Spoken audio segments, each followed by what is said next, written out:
A infância é muito mais do que alguma vez pensou. Nem sempre é fácil compreender o que se passa na cabeça ou no corpo do seu filho. As birras, as dificuldades em aprender, a energia que parece nunca acabar. Muitas vezes isto são sinais de algo mais profundo que ninguém lhe explicou. Neste podcast vamos descomplicar a infância com ciência, exemplos práticos e insights que ninguém lhe conta. Eu sou a Inês, sou terapeuta ocupacional e este é o Descomplicar a Infância, um podcast que faz a ciência falar a sua língua. Olá, bem-vindos ao terceiro episódio de Descomplicar a Infância. Hoje vamos falar de uma coisa que se calhar está a acontecer em casa todos os dias, que são as refeições. E eu quero começar com uma pergunta simples. Quantas vezes é que uma refeição, em vez de ser um momento tranquilo, se transforma numa luta? Negociação, insistências, só mais uma colher, as birras, a frustração. E no fim, ninguém fica bem, nem a criança, nem os pais. E se eu lhe disser que, em muitos casos, o problema não é a criança não querer comer, mas na verdade é ela não conseguir. Bem, na realidade nós crescemos a ouvir coisas como ele é muito esquisito, ou se ele tivesse fome ele comia, quando ele tiver fome come, ou ele está só a fazer manha. Mas e se isto não for a verdade? Se para algumas crianças, efetivamente, comer não for prazeroso, não for automático, se comer for mesmo difícil, é que há crianças que não comem, não porque não querem, mas porque efetivamente o corpo delas ainda não está preparado para comer. E antes de irmos para mais longe, eu quero dizer-lhe uma coisa muito importante. Se tem um filho que não come, não é, enquanto pai, não é o pai que está a falhar, ok? Não é você que está a falhar. Se tem um filho que não come, não é o pai que está a falhar, na maioria dos casos. A maioria dos pais que eu acompanho já tentou tudo, já tentou insistir, já tentou ignorar, já tentou negociar, já tentou distrair e nada resulta. Nada, pelo menos de forma consistente, nada resulta. Isto é desesperante, porque alimentar um filho é das coisas mais básicas e quando isto falha, parece que tudo está a falhar, que nós estamos a falhar enquanto pais, não é? É extremamente frustrante não conseguirmos fazer a única coisa, ou uma das únicas coisas que garante a sobrevivência do nosso filho. E depois começam as dúvidas, que é, será que ele está a comer o suficiente ou não? Será que ele vai crescer bem? Será que sou eu que estou a fazer alguma coisa mal? E muitas vezes a resposta que os pais recebem é simples demais, não é? Comumente as respostas são muito, isso é só uma fase, isso vai passar. Mas a verdade é que nem sempre passa. E é aqui que este episódio começa mesmo, porque nós precisamos de perceber uma coisa. Nem todas as crianças que não comem são iguais, ok? Há crianças que são seletivas dentro do que é esperado. E há crianças que para comer é realmente difícil. E quando nós colocamos todas no mesmo saco, nós acabamos por não conseguir ajudar nenhuma delas, ok? Tratar todas as dificuldades alimentares da mesma forma não resolve o problema. Muitas vezes até piora. Então, neste episódio, vamos fazer aquilo que falta em muitas conversas sobre alimentação infantil. Vamos parar de simplificar, ok? Vamos começar a perceber. Perceber o que é que está por trás, quais é que são os sinais de alerta, perceber porque é que algumas estratégias não resultam e o que é que realmente pode ajudar. Porque uma coisa é certa, se fosse fácil para a criança, ela já comia. A primeira coisa que precisamos de deixar clara é isto. Nem todas as crianças que não comem têm a mesma ou o mesmo tipo de dificuldade. E isto pode parecer óbvio, mas não é assim tão óbvio na prática, porque muitas vezes nós usamos tudo dentro do mesmo rótulo, que é ele é esquisito, ele é muito esquisito para comer.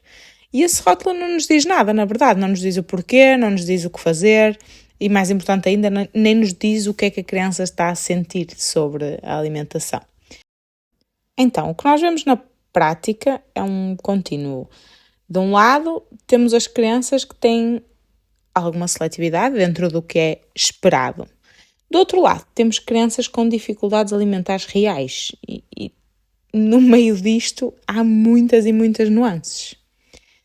Vamos começar pelo lado mais leve. Há crianças que têm algumas preferências, que passam por fases, que dizem não gosto hoje, amanhã já comem.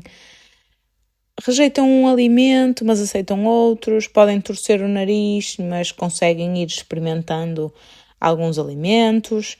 E, no geral, têm um repertório alimentar que vai crescendo ao longo do tempo. Isto faz parte do desenvolvimento, ok? Mas depois, há outras crianças que não estão neste grupo. Há crianças que comem um número de alimentos muito reduzido ou que rejeitam grupos inteiros de alimentos, ou tudo o que é úmido, ou tudo o que é misturado, que tem texturas misturadas. Alguns têm reações intensas à comida, outros evitam sequer tocar, cheirar. E aqui já não estamos só a falar de uma preferência, estamos a falar de dificuldade. Há uma diferença muito grande entre não gosto e não consigo. E uma criança seletiva esperada, digamos assim, pode não gostar e conseguir lidar. Pode recusar algumas coisas, mas conseguir tolerar a presença dessas comidas, por exemplo, no prato. Pode hesitar algumas vezes antes de provar um alimento. Mas uma criança com dificuldades reais a nível alimentar é uma criança que entra em stress, que evita a comida, que bloqueia, que muitas vezes não aceita sequer que ela esteja presente no seu prato ou na mesa e que reage com bastante intensidade a estes momentos alimentares. Imaginem isto. Há uma criança que quando vê o seu prato diz: eu não gosto de brócolos, eu não gosto de brócolos, não quero brócolos. Isto pode ser uma reação comum das crianças e que faz parte do desenvolvimento. E agora vamos imaginar uma outra reação a este prato, que é começar a chorar imenso, afastar-se da mesa, fazer um reflexo de vómito e nem sequer conseguir olhar para o brócolis, afastar o prato. Provavelmente até tem que se mudar o prato todo para a criança nem imaginar que a comida que vai comer veio no prato onde estavam os brócolos. E estas duas crianças não têm claramente o mesmo problema. Muitas vezes a resposta dos adultos é sempre a mesma. Tens que provar, tem que se habituar. Pronto, e é aqui que começa o problema, porque aquilo que pode funcionar para uma criança pode ser completamente desajustado para outra. E é por isso que a seletividade alimentar é uma grande dificuldade na intervenção e é muito desafiante. Mas quando nós insistimos em perceber o que é que está por trás, não ajudamos absolutamente em nada a criança a aprender a comer, ou não estamos a ajudar em nada. Estamos só a aumentar o stress e a aumentar a dificuldade da criança em usufruir dos momentos da refeição. Portanto, quando tratamos uma dificuldade como se fosse uma birra, estamos na realidade a desvalorizar a criança e perdemos uma oportunidade de ajudar. E por isso, quando observamos aqui estas dificuldades na alimentação, a pergunta que tem que surgir é: o que é que está por trás destas dificuldades? Porquê é que as crianças não conseguem comer? Porque as crianças não acordam um dia e decidem: hoje vou começar a não comer. Há sempre um porquê. E é isso que vamos explorar a seguir. Então, se as crianças não estão só a fazer uma manha, o que é que está por trás disto? A resposta não é só uma. E isto é muito importante de perceber, porque na maioria dos casos não há só um único fator, há uma combinação de vários, e hoje quero levar-vos por 3 grandes áreas que podem explicar muitas destas dificuldades. A primeira delas é o processamento sensorial. Outra são as competências orais, motoras. e uma que quase ninguém fala, a praxis. Então, passando aqui, começando pelo sensorial. Imagina que colocas algo na tua boca com uma textura que não estavas à espera. Algo que é demasiado mole ou demasiado viscoso ou com um cheiro intenso. Vocês vão de saber o que é que vão pensar, o que é que não gostam. O que é que o teu corpo faz automaticamente? Rejeita aquilo. O teu corpo quer expulsar aquilo e começas a ter a sensação de nojo. Portanto, agora imagina uma criança cujo sistema sensorial está mais sensível. Para esta criança, aquilo que para ti é só um alimento, para ela pode ser uma experiência completamente avassaladora. E estamos a falar aqui não só de sabor, estamos a falar de texturas, temperaturas, cheiros, misturas de alimentos. Isto não é uma escolha, é uma resposta do sistema nervoso. Eu não sei se vocês têm algum alimento que gostavam muito de gostar e não conseguem, porque tem X textura. Eu tenho vários, infelizmente. Tenho alimentos que eu não consigo comer porque tenho uma associação emocional. Tenho alimentos que eu não consigo comer porque tenho uma textura por fora e outra por dentro e eu não consigo gostar disso.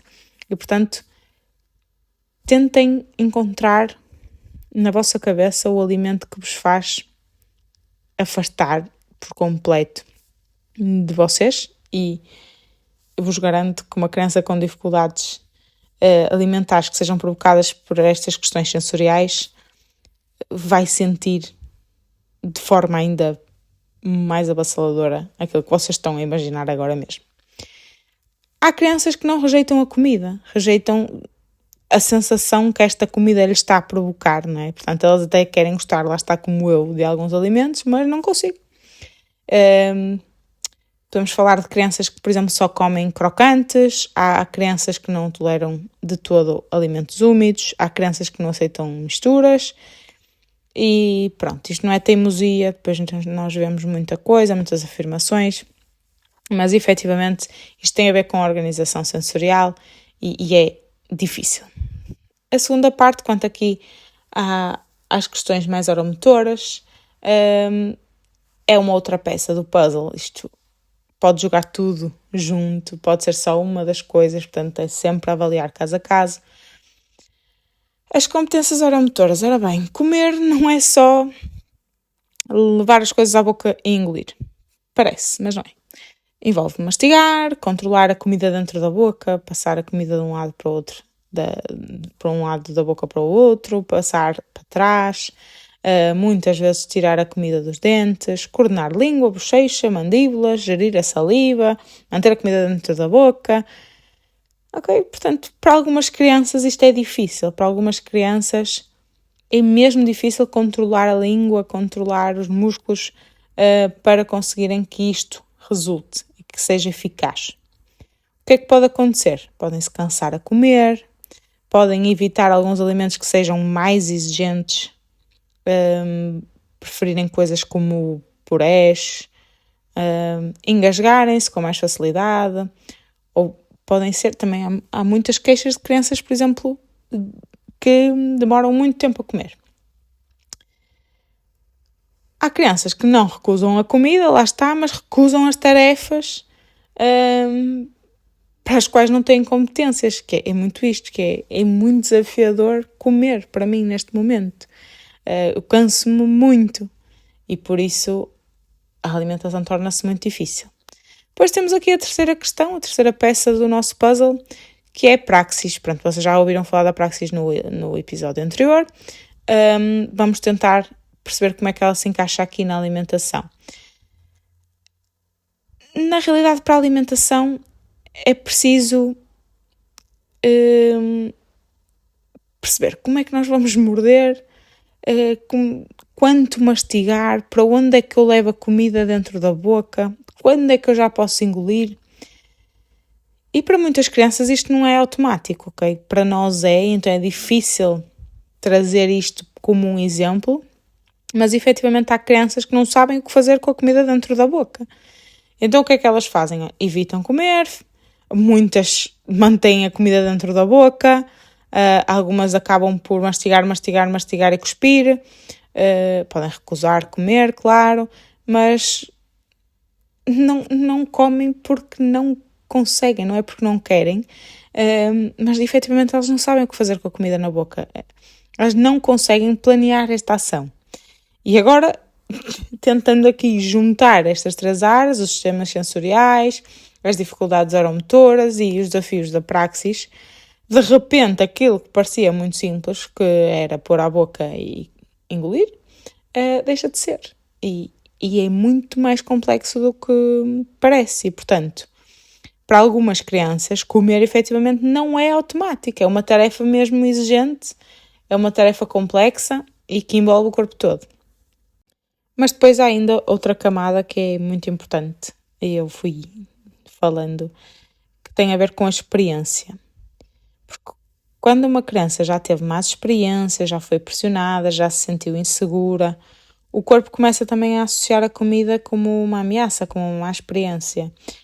E eu vou-vos contar que eu tenho uma péssima relação com o chá. Eu adorava gostar de chá, mas eu não consigo gostar porque eu tenho uma associação emocional ao chá. Eu só bebia chá quando estava mal disposta e queria vomitar. Então o que me acontece agora é que se eu beber chá, eu automaticamente quero vomitar. E eu adorava gostar de chá, mas já tentei beber chá frio para tentar, não consigo mesmo. E isto, lá está, tem a ver com a experiência e não com o alimento, nem com a minha vontade de. Quando isto acontece, quando há estas experiências más, quando há muita pressão, quando o momento da alimentação é tenso, nós não estamos a falar só de comida, estamos a falar de falta de segurança. E é aqui que muitas famílias entram num ciclo sem perceber como é que lá chegaram. É exatamente desse ciclo que nós vamos explorar. E agora, queria que imaginassem uma refeição aí em casa, a comida na mesa, a criança a sentar-se, ela olha para o prato e hesita. E o adulto observa e pensa, ele tem que comer, ele precisa de nutrientes, ele não pode ficar assim sem comer. Isto é legítimo, ok? Isto vem sobre querer cuidado e vem da preocupação. Então o que é que o adulto faz? Faz o que acha que tem que fazer. Incentiva, insiste, pede, come só uma colher, tenta negociar. A criança já em dificuldade, com o prato à frente, mas para ela aquilo não é só comida, aquilo é desafio, é um desconforto e às vezes até é uma ameaça. Então o que é que acontece? A criança evita, a criança adia, a criança diz eu não quero e começa a ficar mais agitada. Então surge a escalada, não é? O adulto vê isto e começa a aumentar a pressão. Vá, só mais um bocadinho. Ou quando já está mesmo a perceber que vai perder a guerra, diz não saias da mesa sem comer. E a criança aumenta ainda mais o evitamento, chora, fecha a boca, vira a cara, atira com a comida, quantas vezes, não é? De repente, a refeição deixa de ser sobre alimentação e passa a ser sobre controle. Passa a ser sobre quem é que vai mandar neste momento. O sistema nervoso da criança entra em alerta, fica lá em cima e quando o sistema está em alerta, a criança deixa de estar em modo aprendizagem, deixa de estar em modo exploração e entra em modo defesa máxima. Então, um cérebro em modo defesa não aprende. Se não aprende, não explora. Se não explora, não vai acontecer, ela não vai comer.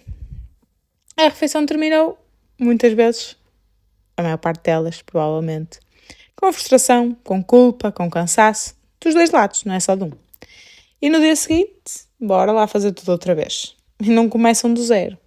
Começam com uma criança que já leva na memória a dificuldade, já antecipa que a refeição vai ser negativa e vai muito mais resistente para a mesa. Para além disso, os adultos já levam muito mais preocupação, muito mais urgência em querer que a criança coma e muito menos paciência. E assim, sem ninguém dar conta, a alimentação já deixou de ser uma coisa agradável e passou a ser uma luta diária. E é mesmo importante dizer isto. Isto não acontece porque os pais estão a fazer alguma coisa de errado, ok? Isto acontece porque os pais estão preocupados, porque querem ajudar e porque não têm outras estratégias. Mas as estratégias que usamos quando não percebemos o porquê podem estar sem querer a manter o problema ou até piorá-lo. Então, o ciclo fica assim. Uma criança com dificuldades, o adulto a pressionar, a criança em defesa, a refeição torna-se pior, a dificuldade da criança a provar algo aumenta e repetimos em cada refeição. E quanto mais este ciclo se repete, mais difícil fica para a criança aprender a comer. Então, e como é que saímos deste ciclo? A primeira coisa que precisamos de mudar não é a criança, é o foco. Nós fomos ensinados a pensar que o objetivo é fazer a criança comer, mas na verdade o objetivo tem que ser outro. O objetivo não é fazer a criança comer, é ajudá-la a aprender a comer. Quando nós mudamos o foco nisto, nós deixamos de forçar, de pressionar, de acelerar e começamos a observar mais, a adaptar e a construir aos poucos algumas rotinas que podem ajudar. Então, primeiro de tudo, antes de qualquer estratégia, precisamos de segurança. Uma criança não aprende a comer se estiver em stress, ok? E nós precisamos de reduzir a pressão, permitir que a criança esteja presente sem estar obrigada a estar ali. Criar um ambiente mais previsível para que a criança possa ter mais controle sobre o que vai acontecer. Porque sem segurança não há hipótese nenhuma da criança ir provar algum alimento ou ir comer. Muitas vezes ouvimos isto do tem que oferecer várias vezes, é verdade, mas oferecer não é suficiente, é preciso mudar também como oferecemos as coisas. Para algumas crianças ver a comida já é difícil, tocar ainda mais, cheirar então desafiante, levar à boca para esquecer é um passo enorme. Então, antes de comer, a criança precisa de tolerar. Primeiro, conseguir perceber que aquela comida está na mesa, pode até nem estar no prato, mas ela está ok sobre aquilo estar na mesa. Depois, se estiver no prato, ótimo, mesmo que não possa encostar no resto da comida, já está a tolerar o alimento. Ok. Depois, vamos permitir que a criança explore os alimentos com as mãos, que brinque até com comida, aproximar sem obrigar, não é tudo um mau hábito. Às vezes até podemos oferecer os alimentos sem ser nos momentos de refeição, vamos fazer carinhos com o alimento, vamos plantar, envolvam as crianças a tocar nos alimentos, a interagir com eles sem ser só na hora da refeição. A nível sensorial, não é? Se há sensibilidade, nós precisamos de regular o sistema. Começar com texturas um pouco mais previsíveis, respeitar as preferências iniciais e ir introduzindo pequenas variações. Isto sempre, claro, a contar que estejam a ser acompanhados num terapeuta ocupacional que saiba qual é o perfil sensorial da criança e que consiga ajudar aqui nesta parte sensorial também. Mas muitas vezes, percebendo a preferência da textura da criança, nós conseguimos ir fazer pequenas variações e aumentando gradualmente o repertório alimentar. Portanto, é quase construir aqui uma tolerância, mas sem enganar, ok? Malta, sem esconder coisas na comida, porque vai criar uma má experiência. Não façam isso. Mais a nível oromotor, quanto ao mastigar, a criança provavelmente vai evitar mastigar o alimento. Muitas vezes temos que ajustar aqui as consistências, começar por trabalhar alimentos que promovam a mastigação gradual, dar mais tempo e salvaguardando que seria ótimo. Espero que estejam a ser acompanhados por uma terapeuta da fala que trabalhe na área da motricidade orofacial e que tenha alguma vontade para trabalhar a alimentação, porque é mesmo importante, porque quando a tarefa fica difícil, a recusa é ainda maior. Portanto, se houver este trabalho por trás, acreditem que a tarefa deixa de ser impossível, ok? Quanto aqui à questão da praxis, se a criança não sabe o que fazer, nós precisamos mostrar, muitas vezes. Modelar, dar pistas visuais, dividir a ação. Primeiro vamos morder, depois vamos mastigar, depois vamos engolir. Aprender a comer também é aprender uma sequência, ok? E há algo que nós não podemos ignorar, que é a relação. Se a comida estiver associada à pressão, a stress, a conflitos, a criança não vai querer comer, ela vai evitar. Então precisamos de tornar a refeição neutra, retirar estas questões da luta, permitir experiências positivas. Se a criança efetivamente tiver pressão, não estiver segura, não adianta de nada. Portanto, a criança precisa de experiências agradáveis com alimentos e precisa de segurança e de algum controlo se a alimentação é uma dificuldade dela. Então, em vez de coma mais uma colher, pensamos como é que eu posso ajudar esta criança a conseguir.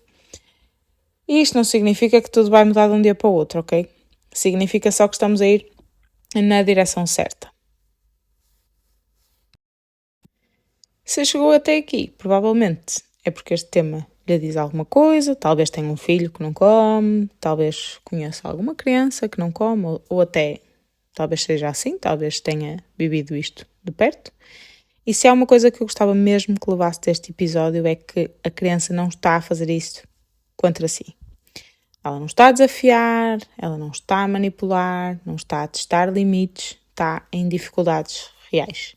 Quando olhamos para isto desta forma, acabamos por deixar de perguntar como é que eu faço para ela comer e acabamos por nos perguntar o que é que esta criança precisa para conseguir comer. E esta mudança acaba por mudar tudo na vida desta criança.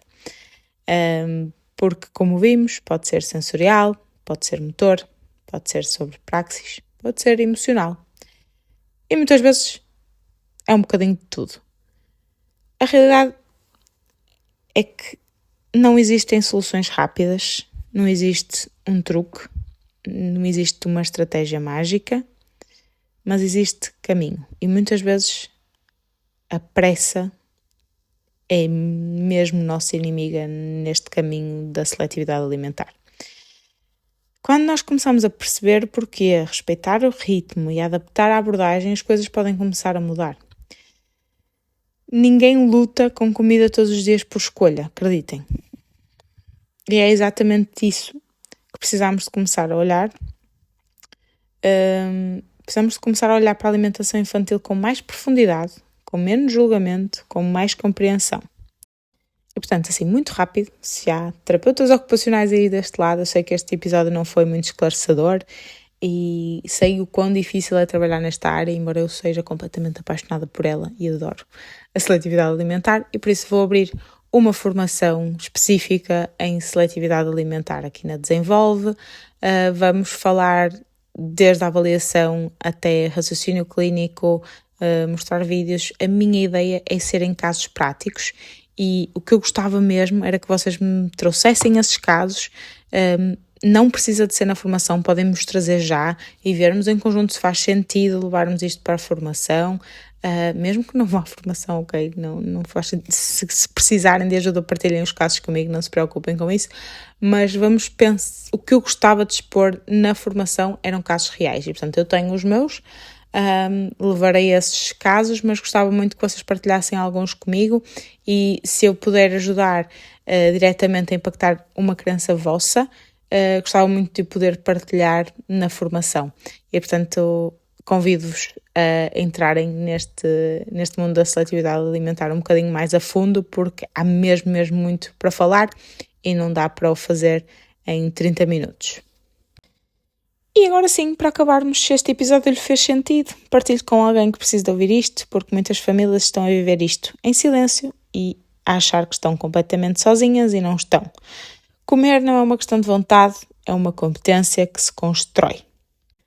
Obrigada por estar desse lado, eu sou a Inês, sou terapeuta ocupacional e este é o Descomplicar a Infância, um podcast que faz a ciência falar a sua língua.